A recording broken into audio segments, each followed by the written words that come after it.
ವೀಕ್ಷಕರಿಗೆ ನಮಸ್ಕಾರ. ಇದು ಪಂಪಕವಿಯ ವಿಕ್ರಮಾರ್ಜುನ ವಿಜಯಂ ಕಾವ್ಯದ ಚತುರ್ಥಾಶ್ವಾಸದ 83ನೆಯ ಪದ್ಯ. ಆ ಪದ್ಯ ಹೀಗಿದೆ. ಕೂರಿದುವಪ್ಪ ಕಣ್ಮಲರ್ಗಳಲ್ಲರ್ದೆಯೊಳ್ ತಡಮಾಡೆ ತಾಮೆ ಕಣ್ಪೇರಿಸೆ ಪುರುವು ನಾಲಗೆ ಒಲಾಗೆ ಮನ ಮುಗಿಸಲ್ಕೆ ಬಲ್ಲೊಡ ಜಾರೆಯ ಜಾರೆ ಪಾರೆನೆ ಕರಂಪಿರಿದುಗಳು ಪುತ್ತಮಿರ್ಪಳಂ ಸಾರಿಕೆ ಎಂಬರಲ್ಲದ ಭಿಸಾರಿಕೆ ಎಂಬರೆ ಬುದ್ಧಿಯುಳ್ಳವರ್. ಇದನ್ನು ಬಿಡಿಸಿ ಹೀಗೆ ಓದಬಹುದು. ಕೂರಿದುವಪ್ಪ ಕಣ್ಮಲರ್ಗಳ್ ಅಲ್ಲೆರ್ದೆಯೊಳ್ ತಡಂ ಮಾಡೆ ತಾಮೆ ಕಣ್ ಪೇರಿಸೆ ಪುರುವು ನಾಲಗೆ ಒಲಾಗೆ ಮನಂ ಮುಗಿಸಲ್ಕೆ ಬಲ್ಲೊಡ ಜಾರೆಯೇ ಜಾರೆ ಪಾರನೆ ಕರಂಪಿರಿದು ಗಳಪುತ್ತ ಮಿರ್ಪಳಂ ಸಾರಿಕೆ ಎಂಬರಲ್ಲದೆ ಅಭಿಸಾರಿಕೆ ಎಂಬರೆ ಬುದ್ಧಿಯುಳ್ಳವರ್.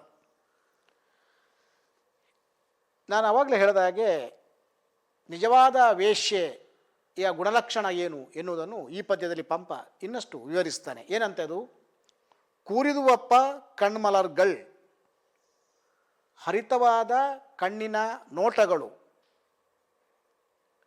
ಅಲ್ಲೆರ್ದೆಯೊಳ್ ತಡಂ ಮಾಡೆ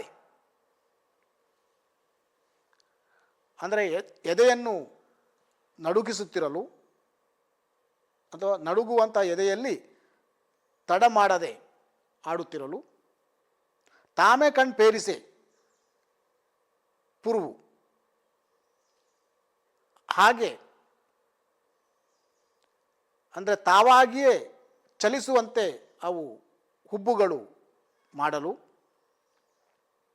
ಮತ್ತು ಆ ಹುಬ್ಬುಗಳು ನಾಲೆಗೆ ಓಲಾಗೆ ಹುಬ್ಬುಗಳು ನಾಲೆಗೆಯ ಹಾಗೆ ಮನ ಮುಗಿಸಲಿಕ್ಕೆ ಮನಸ್ಸನ್ನು ಪ್ರವೇಶಿಸುವುದಕ್ಕೆ ಬಲ್ಲೊಡೆ ಆ ಜಾರೆಯೇ ಜಾರೆ ಅಂದರೆ ಹರಿತವಾದ ಕಣ್ಣಿನ ನೋಟದಿಂದ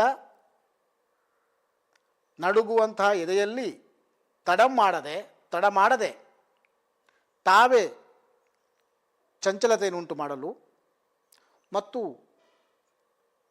ಹುಬ್ಬುಗಳೇ ನಾಲಗೆಯ ಹಾಗೆ ಮನಸ್ಸನ್ನು ಪ್ರವೇಶ ಮಾಡಿಸುವುದಕ್ಕೆ ಸಾಧ್ಯವಾದರೆ ಅಂತಹ ಜಾರೆಯೇ ನಿಜವಾದ ಜಾರೆ, ಅಂತಹ ವೇಶ್ಯೆಯೇ ನಿಜವಾದ ವೇಶ್ಯೆ. ಅದು ಬಿಟ್ಟು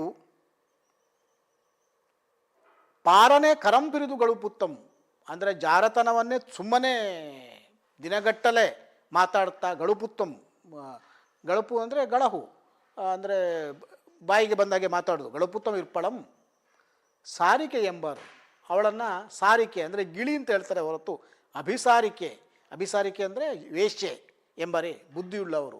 ಬುದ್ಧಿ ಇದ್ದ ಯಾರೂ ಕೂಡ ಅವರನ್ನು ವೇಶ್ಯೆ ಅಂತ ಹೇಳುವುದಿಲ್ಲ. ಯಾಕೆಂದರೆ ವೇಶ್ಯೆಗೆ ಅವಳದೇ ಆದಂಥ ಆ ವೃತ್ತಿಗೆ ಸಹಜವಾದ ಉನ್ನತವಾದಂಥ ಗುಣಗಳಿವೆ ಎನ್ನುವುದಾಗಿ ಈ ಪಂಪ ಇಲ್ಲಿ ವರ್ಣಿಸ್ತಾನೆ.